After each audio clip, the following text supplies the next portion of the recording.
We live in a time where there is a Gordian knot of complexity and challenge that gets tighter and tighter all the time in a very connected world. What's brought stability to our nation and to our world has been a vibrant and strong and successful American application of sea power. People don't always think about how to put the salt shaker on their table or where their cars come from, and ensuring that that supply chain is able to come from overseas where they come from, or even if they're made in the United States, all moves by maritime means in some capacity, and that's why it's important. I think overall the country, except during the COVID period when they saw that goods were not available on the shelves because of the congestion in shipping at our ports, I think they're primarily sea blind. They do not realize 70% by tonnage of our exports and imports move by ship, and that without it our economy wouldn't operate at all. It's a basic issue here because a lot of Americans may not understand just how unique our country is and how unique this nation is in the context of the greater world. There is nothing like the United States anywhere else in the world. We are a phenomenal nation with phenomenal resources. There is no way we cannot be a maritime nation. So a maritime strategy is basically a no-brainer here. We are in a long-term competition, not just with the Chinese, but with many other nations. The Chinese being our pacing threat, the most formidable force that we might face. And what we've been doing is not going to make us successful in the future. It's going to require a lot from the American people, a lot of their support via their resources provided by the Congress that are going to be absolutely necessary. There always seems to be a bit of a belief that it's the disposition of DoD to just waste things. And that's not a true statement. It's really important to have a predictable budget and a budget cycle. And I say this from the perspective of that a lot of people think that technology can be compressed or is a miracle that's involved. And the reality is that with both of the technical complexity of a lot of our systems, it really requires an artisan's hand. It can take months to years to build most of the things that we need to feature in our arsenals and inventories. This document, we believe, it'll be helpful to those who have been in legislation, been in Congress, wherever in government for a short or long time, to get them up on step on what the current maritime challenges are and solid recommendations that they can put in their bills to support American sea power.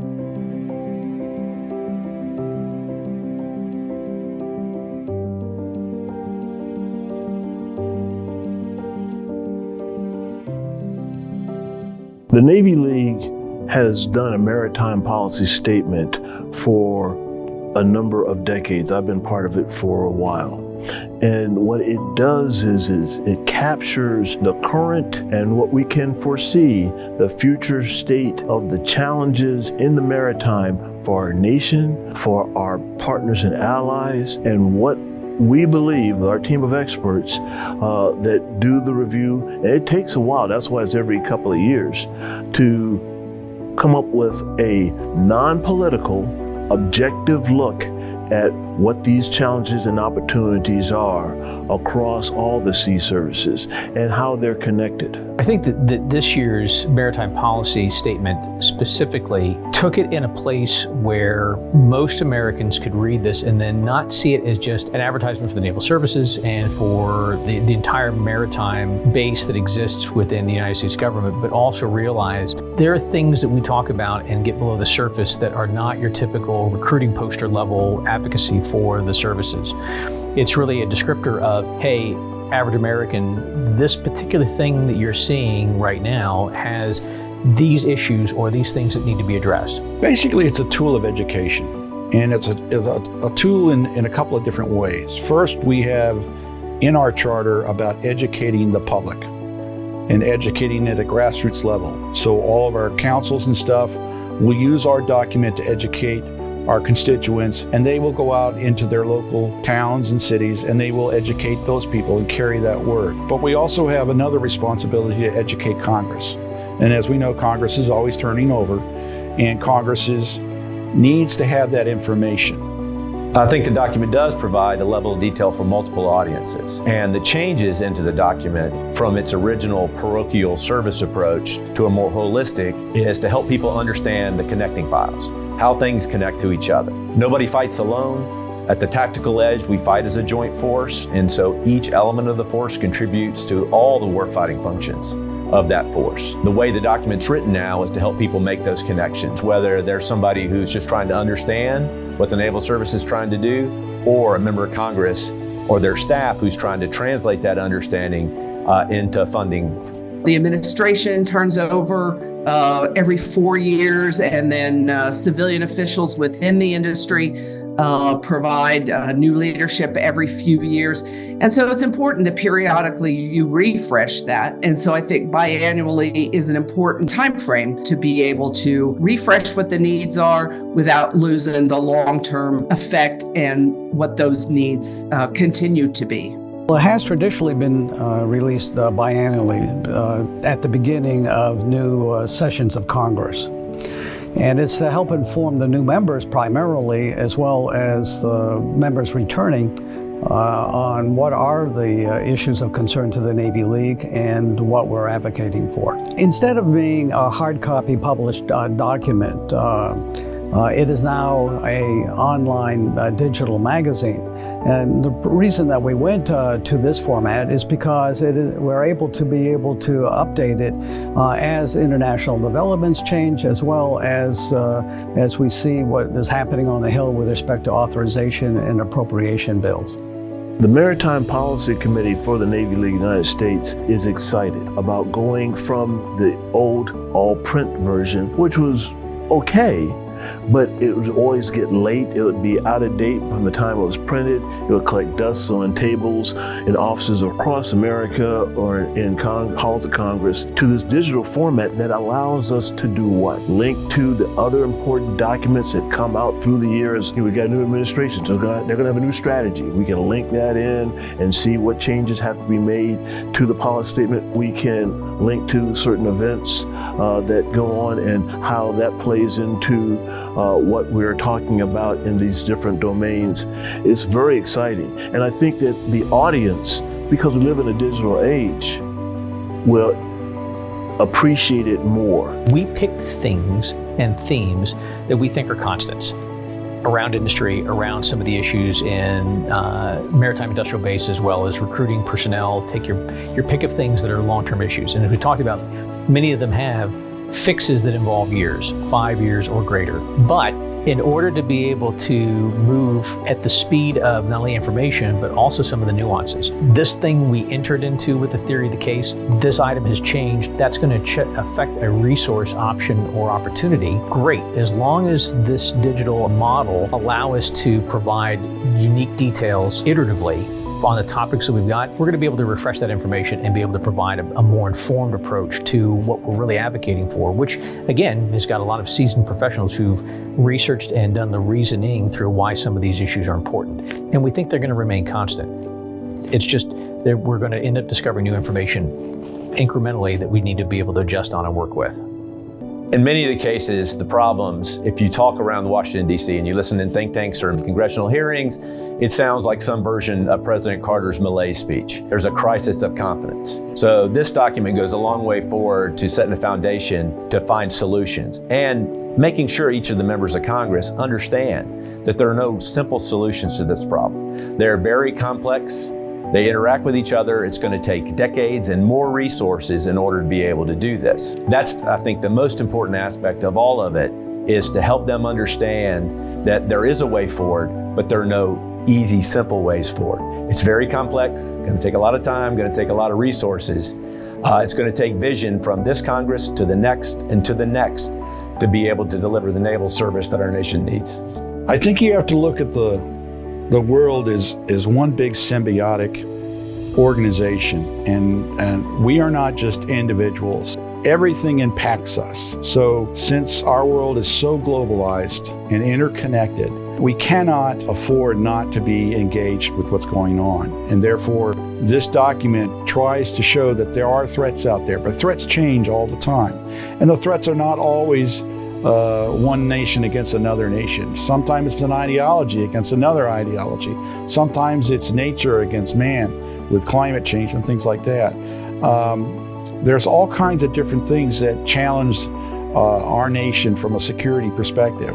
And it's good to address those things, but at some point somebody has to finally assess and then make a risk assessment. And from that assessment, you decide, well, how do I counter this? What am I going to do? Am I going to make policy changes? Or am I going to build more ships? Am I going to have a bigger army? Am I going to build a spacecraft or whatever? What am I going to do? By breaking the MPS down into functional areas, we can key on some of those issues there without getting too much into the weeds. Because I think most people have a general idea that says, okay, this country is an adversary, but why are they an adversary? And then how are we addressing that adversarial behavior or that issue that's a challenge to our nation and our security?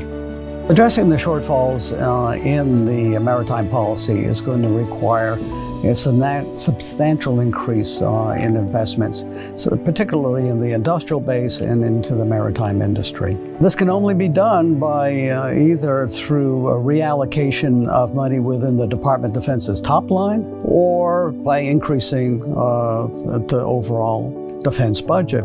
And that can only be done by either increasing revenue or by decreasing funding to other priority programs.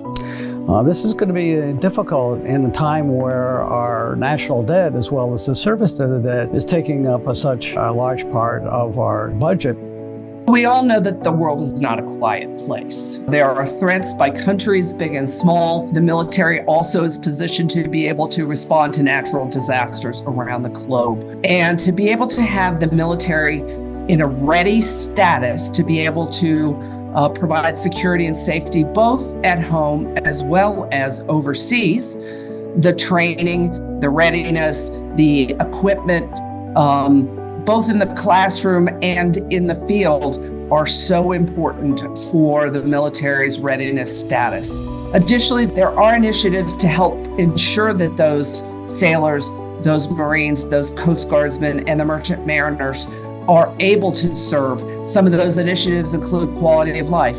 Some of those initiatives include mental health or financial readiness.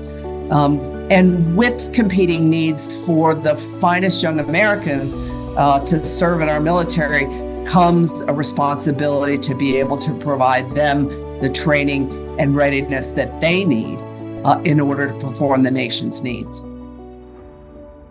The top concern I have for the sea services, I would say, and I've said to any number of congressmen, other elected officials, is we have to get to budget stability. I understand the different parties have different views on what's important.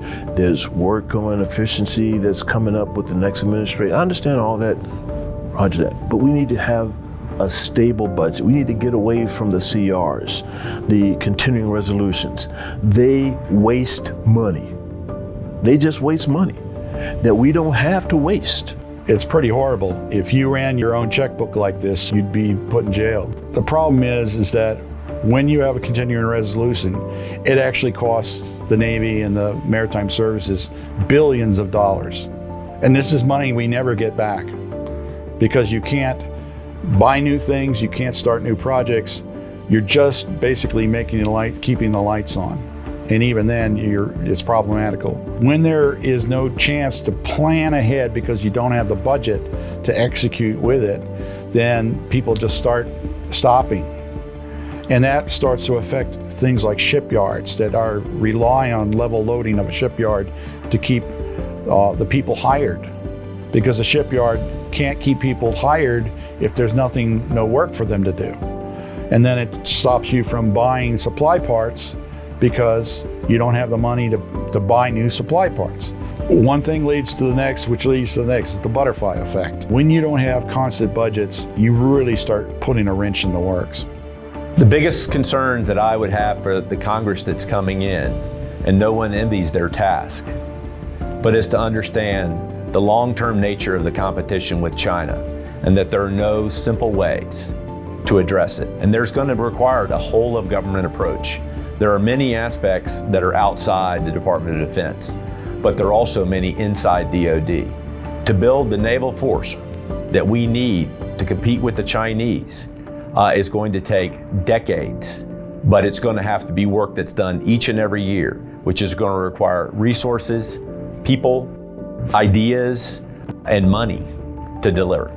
Even though the services and the national defense strategies have designated China as a pacing threat and identified all of our family of adversaries, Russia, Iran, transnational terrorism, all the things that still exist, North Korea, and certainly their burgeoning challenges. The key, though, is that there's only so many ways to challenge or aggress the U.S. and their allies. And what we're seeing from, say, a China perspective in a Pacific is really a large geographic problem with more capable systems. But in the end, they're all trying to affect or challenge the same problem. If you're looking at the things that we put inside the MPS, we cover the waterfront, pun intended, on all of those capabilities and issues that are going to affect the maritime services no matter where you are in the world. So there's just enough commonality between threat and adversary. So this is a threat-informed document. It's also a mission and operations-informed document, and it covers every aspect of what it takes to put a force in the field, from industry all the way through forward operation. And so if you're looking for something that says, solve China this way, not necessarily, but if you're saying, we're going to address unmanned aerial systems as a threat, yep, you can find documentation here and a couple notes about each one of the threats that will help you decide or understand how this impacts the maritime services. For the personnel aspect, the landscape doesn't continue to get any better. In fact, retention, recruitment continues to go down. How the public thinks about military service continues to change. And I'll just give you some quick summary of that. The likelihood of young Americans serving in the military is assessed as low. Only about 23% of Americans between the ages of 17 and 24 meet the qualifications to serve. And in a 2022 poll, 90% of young Americans ages 16 to 24 said they were unlikely to consider the military as a career path. And so that's one of the things that is different. The gap continues to worsen as time goes along, and that is a little different than previous years. The primary concern I have is that at the end of the Cold War, we had a merchant marine more than 3 times the size that we have today. And that was evaluated by the Commission on Merchant Marine and Defense in 1989 as being inadequate when we had 636 ships. So, given that we have less than 200 today, it just is an indicator that we don't have the ability to support a peer competitor in the contested environment, which is what we had to address during the Cold War. Our document, our Navy League Maritime Policy Statement, it talks about the opportunities more so than the challenges. The challenges we all know: aging workforce, the demographics of the nation, our education system, but the opportunities are very key. You've heard the term LVC, Live Virtual Constructive Training, which allows us to more efficiently and in many ways more effectively train the force micro to macro, from units to fleets, in this mix of live platforms, virtual platforms that are kludged together and give them more realistic training so that they're able to operate both at the high end and the other parts of the spectrum of warfare. So LVC is a huge opportunity area that I know that the services are investing in, and I pray that they continue to invest even more and get more from academia, from industry as they develop those things. The digitalization of training is so important. How do people learn today? First thing they do is go on YouTube, right? Whether they're gonna fix a chair, do their car, I guess now they use AI. You've seen the AI commercials, that's how they're doing it now. Why shouldn't the sea services do the same, to have a more immersive form of training, and one that they can take with them and not have to update books and manuals that, as soon as they print them, they're going to be out of date in one way, shape, or form. So those are, to me, the two major ways that the training environment has changed, will continue to change, and be more effective as we incorporate AI, large language models, live virtual constructed systems, all these things and processes together. The most important aspects of this section of the military policy statement, of the Maritime Policy Statement, really have to do with twofold. You can look at the hardware, you can look at the boats and ships and airplanes and the technology, but without the people to operate them, building those assets would mean nothing. Some of the most important aspects of this include both the training and readiness of our people, both in the classroom and in the field, to provide the most qualified and the most ready sailors, Marines, Coast Guardsmen, and merchant mariners as possible. Support initiatives for their quality of life, for their mental health, for their financial readiness, including their pay, including their housing, including the other special pay initiatives are important. I understand that there's competing needs in the public for what are the very best of the United States and our young Americans to serve. But those sailors, those Marine, those Coast Guardsmen, those merchant mariners, we want them to meet the nation's needs and to help provide security both at home and around the world. Part of what our service members provide is a steady support for the economy of the United States. That supply chain has never been more important, both in the United States as well as overseas, so that the goods coming into our country, those things that the United States is exporting overseas, as well as providing the safety and security of the United States and our allies, wherever they might be deployed to, couldn't be more important. And the only people who can do that are the men and women, the young Americans that are serving our military, as well as the civilians who support them and our merchant mariners across the country. There is absolutely an important role in bringing the Coast Guard and the United States Navy and Marine Corps together, not only in their training, but as they continue to operate together. I was 4th Fleet Commander, and we had Coast Guard debts on Navy ships to try to stem the flow of illegal narcotics and drugs and people in the Caribbean and on the West Coast. We had Coast Guard units that were operating in the North Arabian Sea, protecting the oil platforms there that supplied the funding for the rebuild of Iraq that were assigned to the Navy. So the Navy and Coast Guard for sure, but also the Marine Corps, they work together. So the training more together, which I know that they're in constant dialogue, is critically important. We've got some great leadership in our Navy, Coast Guard, Marine Corps, and MARAD. And they talk, I believe, constantly, and they operate out on the front together. The training is just another step to make it even better. Sea services are a reflection of American society. The number of Hispanics have continued to grow. The number of women have continued to grow in our country. And their employment across all races, across all ethnicities, continue to provide value in the economy and in American society. Because the sea services are a reflection of that society, the inclusivity of all men and women of the United States into the military helps provide continued readiness for the United States. Regarding the two sections for which I am responsible, the industrial base and the merchant marine sections, it highlights our current inability to support protracted conflict without major investments in our supply chain, workforce readiness, stockpiles, and other aspects of our industrial base. Regarding the merchant marine, it highlights the current inadequacy of the U.S. flag fleet, domestic shipbuilding, new construction and repair capacity, and associated workforces to ensure the national defense industrial base can be supported during the initial and protracted phases of a conflict in a contested environment. This is in addition to the likely shortfalls in sea lift capacity, which we have to be able to deploy, employ, and sustain our forces overseas.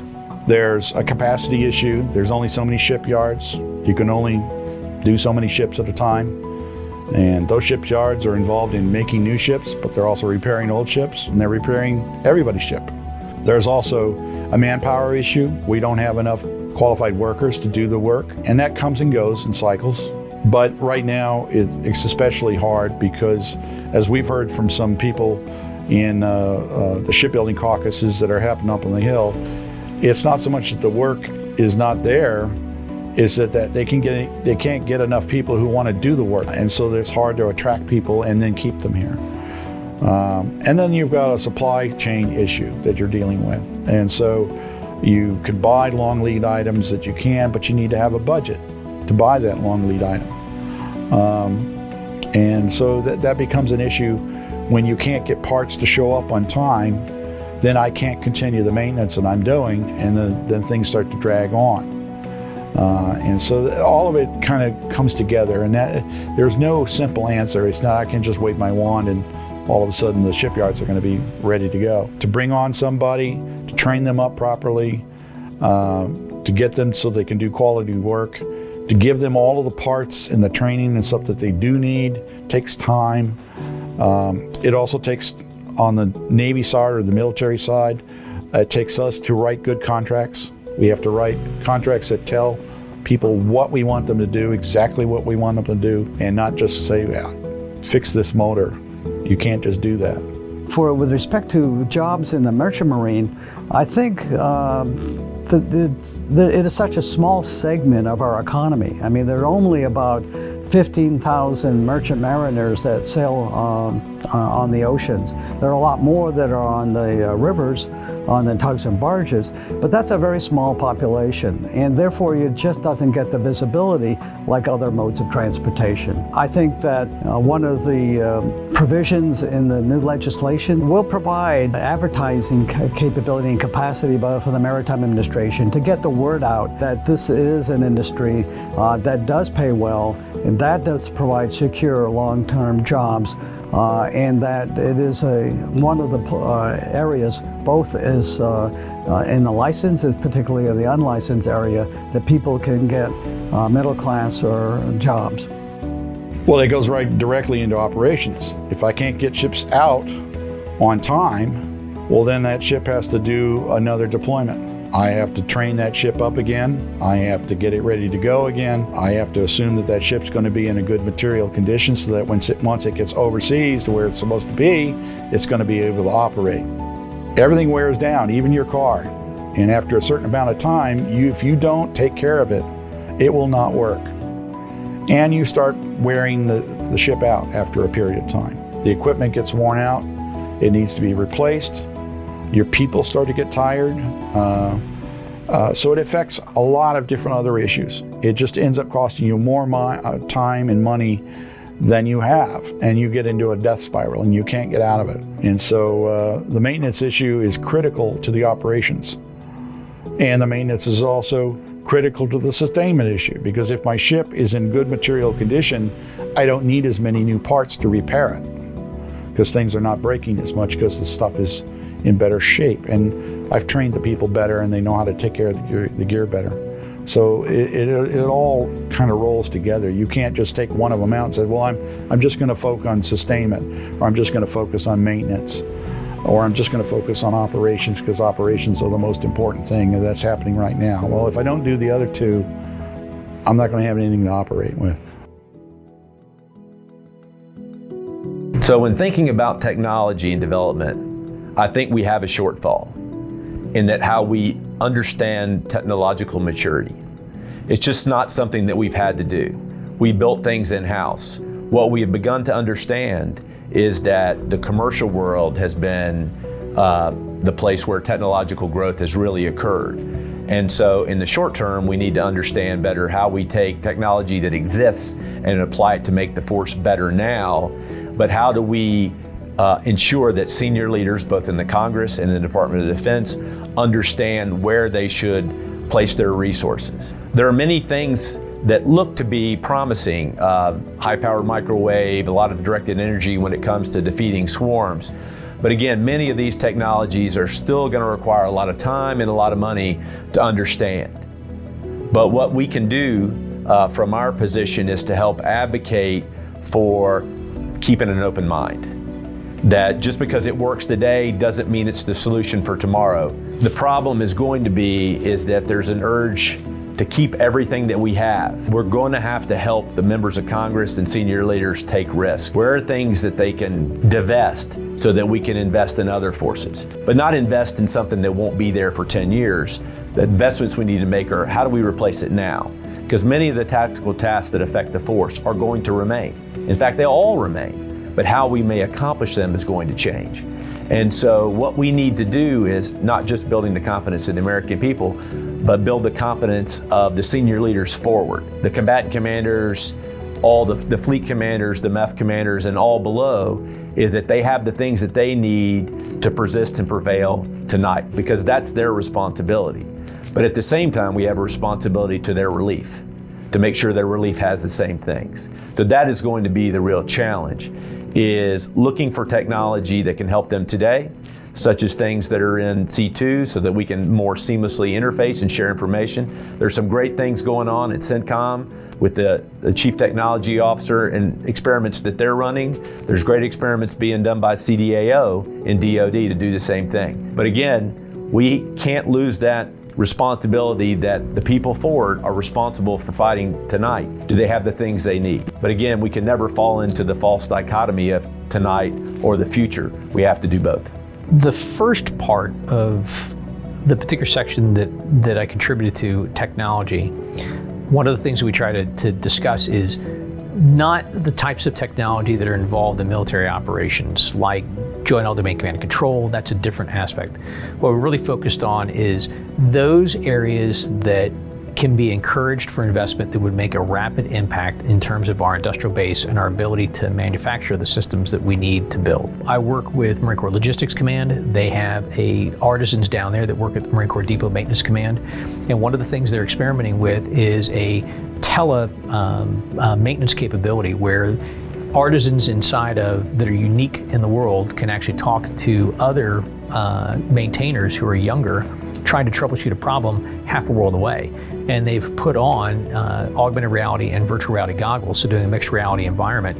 And that maintainer a world away is literally walking up to that piece of equipment while somebody inside of Albany, Georgia or Barstow, California is watching them and being able to supervise them. The reason why I think that that's an advantageous technology is because we're at a point right now where we need to accelerate the type of learning to be able to have a larger amount of artisans, but we can't produce them in the ways that we always have in a direct hands-on environment. You can't go skipping around the skin of the ship in time to do all of the things we need to do to clear up our maintenance backlog and ship construction if you've got master artisans going to each one of their apprentices station by station and then hoping you're going to get things done in time.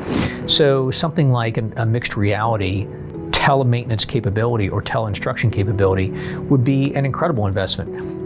To do that, though, you need to be able to be on a network that can absorb that amount of information, whether you're putting a manual in front of them or a new technique, or you're advising them on a capability, or you're using computer vision to identify potentially a crack or a fracture in a piece of equipment.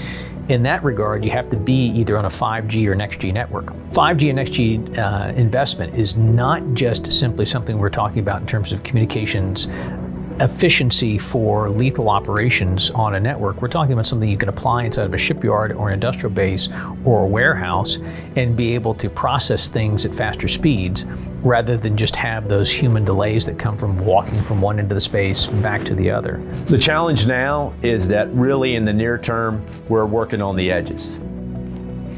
I mean, there are some great things working in the CJAD C2 field to help improve command and control. It may be a little bit more focused on fires now than we would like, because really it's going to encompass the whole force. If we can do that, Our asymmetric advantage has been and always will be our people. We allow people to do things of great responsibility at a very young age. And maybe our counterparts don't allow the same thing. So we've just got to work on empowering them and understanding, especially with technological maturity, that some of the things that we wish for just aren't possible today. But we have to be more open to solving problems in novel manners. Everybody can hear some of the things that's coming out of the technological parts of our society and the commercial industrial base that says, hey, how about thinking about this problem differently? We need to be open to that.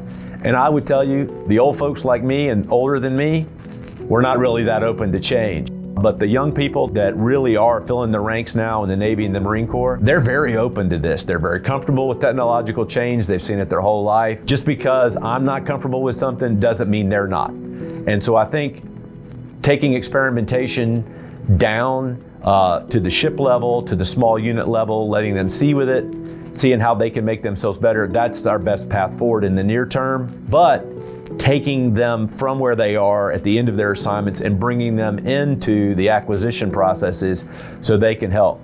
It doesn't mean anything bad because somebody's been in acquisition for 20 years, but we are who we are.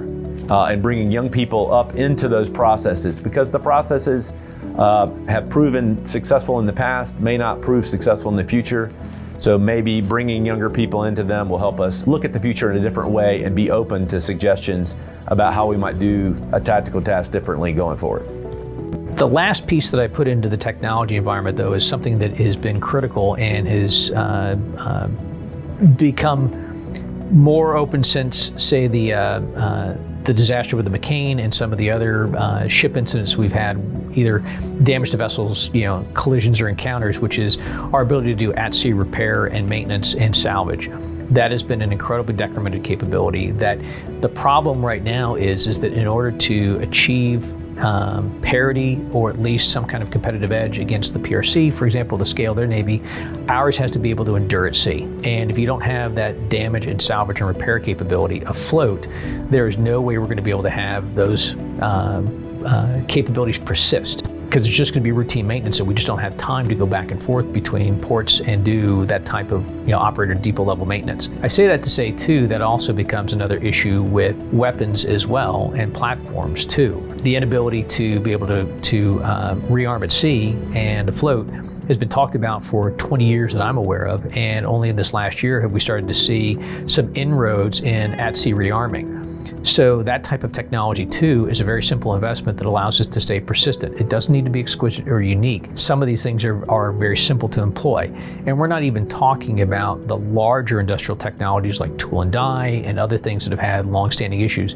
These are just 5 simple investments that if you're just talking about a communications means and leveraging something that's easily at hand and being able to put data into it, that 2 individuals can talk a world apart and be able to gap that distance in terms of maintaining velocity and speed and keeping our force sustained, you've changed the game entirely. This is important because the maritime forces, the Navy, the Marine Corps, the Coast Guard, our merchant fleet, MSC, all of that don't operate in isolation. They depend on each other. They work together. So we try to look at it more of a functional way and how each of the services are working in that function. We have multiple threats across multiple domains, and it takes that type of connected joint force to work these complex problems. People are the most important aspect of the U.S. military. If you don't have the people with the skills, with the likelihood to continue to serve, supporting their families as well, you won't have a military. The way that I think that the policy statement is composed this year is really something that's just beyond a parade at 8th and I or an Army-Navy football game. It talks about something that is much more relevant to every American's contribution, even if you want to be a uniform member or not. Given that national economic security are the most important roles of government, we need to find a way to ensure that they are fully supported. To get to 2.33 per year is going to require a massive lift from the workforce, the Congress, industry, the government, everybody. We have to understand that we are really the only nation that can do what we do. And people look to us for leadership. And that comes with responsibilities and obligations. And they are expensive, both in blood and treasure. And there's no way out of that. We have to be willing to do that. And we have to understand that right down to the core of the citizen level. It's not just the Navy advocating or the Navy League. It has to come down to the citizen himself. We're all in this together. Where do you want the world to be in 75 years, in the year 2100? Do you want to have a representative world that's rules-based? Well, if you're going to do that, you're going to have a very well-functioning military and a very well-functioning maritime services. You can't get away from it. And the United States can't get away from those obligations either.